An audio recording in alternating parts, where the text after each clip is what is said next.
Africa is extending. And when Africa is extending, Africa is moving away from the imperialistic governance of the West and the NATO, because BRICS is offering something better for Africa. BRIC is offering equal partnership. BRIC is offering financial assistance. The other day you saw what President Putin did. He just wiped all African debt with Russia. He paid it all.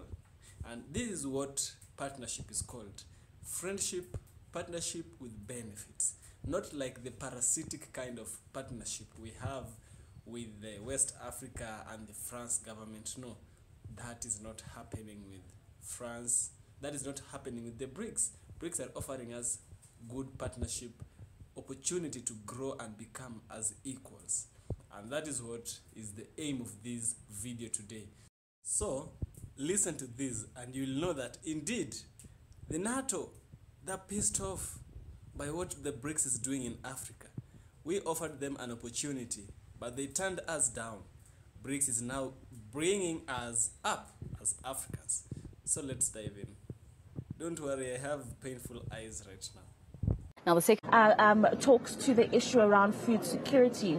So South Africa signed an agreement with the Chinese government in this instant that we would now be exporting avocados to China. So the exporting of produce from South Africa is quite important because that's another important element that keeps the sector going, the revenue that we get from those exports. The second day of the BRICS summit is in full swing. Leaders and delegates are deliberating on the expansion of the bloc and mutually beneficial partnerships. Let's take you live to the convention center now, where we find my colleague, business anchor Rofua Madzena. Rofua, you've been speaking to quite a lot of very important people throughout the course of this morning. Particularly, I saw you speaking to Minister Togo Didiza in agriculture. She signed something with the Agriculture Ministry of China yesterday. What is she saying that's going to achieve? So it's very interesting, Masakhan. A very good afternoon to you and to our lunchtime viewers.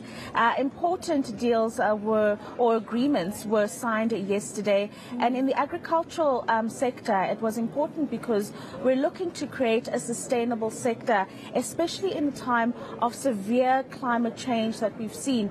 In India, for example, we've had really extreme weather patterns where agricultural sectors have been completely destroyed. So there are conversations around how do we create an agriculture space that protects and sustains the farmers' livelihoods, but also talks to the issue around food security.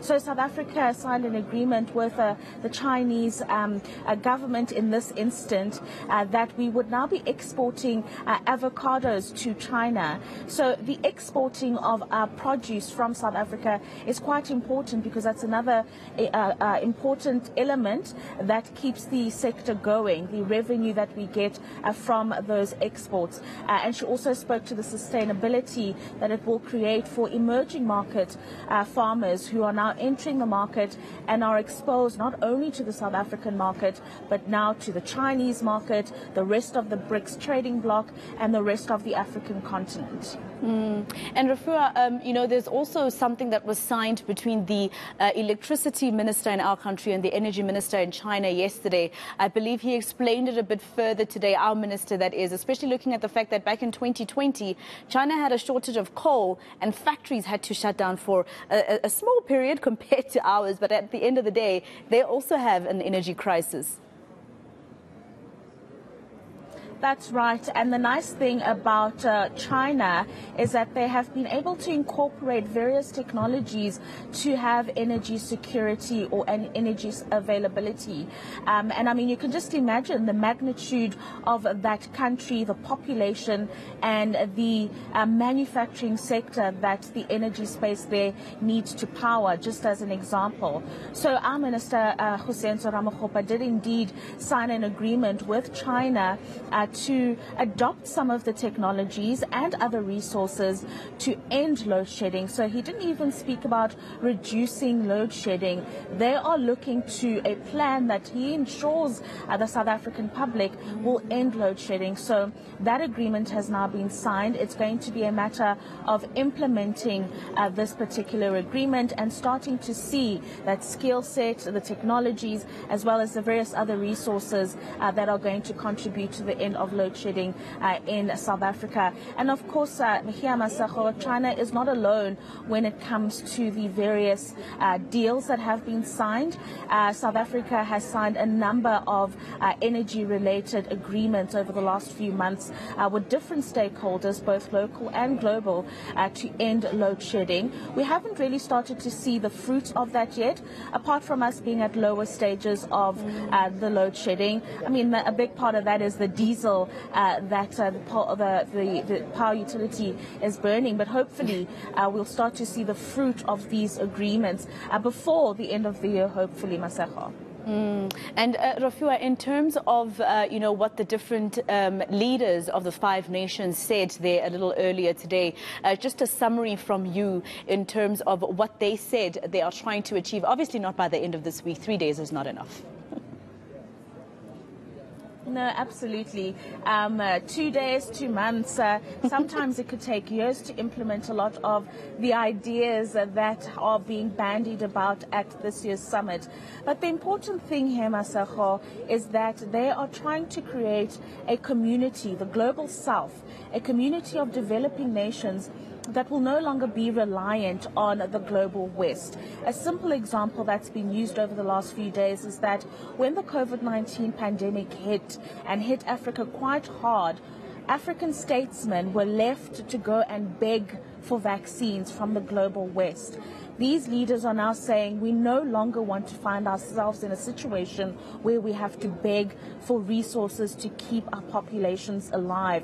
We want to create a conducive environment where we've got manufacturing capacity, we've got the skill set, you've got the scientists, you've got all those different stakeholders that contribute to creating important medicines like vaccines, but also boosting other sectors like manufacturing, agriculture, and for South Africa not to be a net importer of many goods and rather start to export to not only the BRICS bloc but to the rest of the world as well. And that is the big talking point that came out of the last day, and of course it continues today. I must say, Masako, I did an interview earlier on with the Commissioner for the Border Management Authority.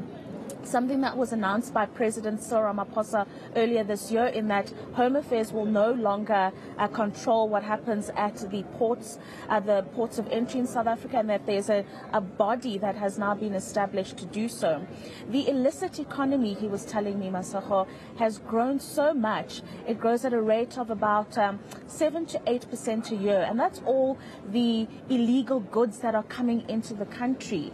And that means South Africa is losing about 150 billion rand a year from illicit or counterfeit handbags, shoes, cigarettes, whatever you have it. And the problem here is that the real economy, where legal business is happening, Masako, is growing at a 0.3% this year. I mean, that's minuscule compared to a 7 or 8% growth rate of the illicit economy. So that's another conversation, is how do we control the ports of entry, because they are very porous, not just for people, but for goods that are really hampering South Africa's economy. I thought that was quite interesting for us to learn that if we can control our borders sufficiently, economic growth might actually take a turn for the better. And this has been something that we've known for quite a few years, hasn't it, Rafua? We'll see you again bright and early tomorrow morning. Rafua Madzena will continue giving us the updates from the Sandton Convention Centre from tomorrow at 6 a.m. with Gareth Edwards on the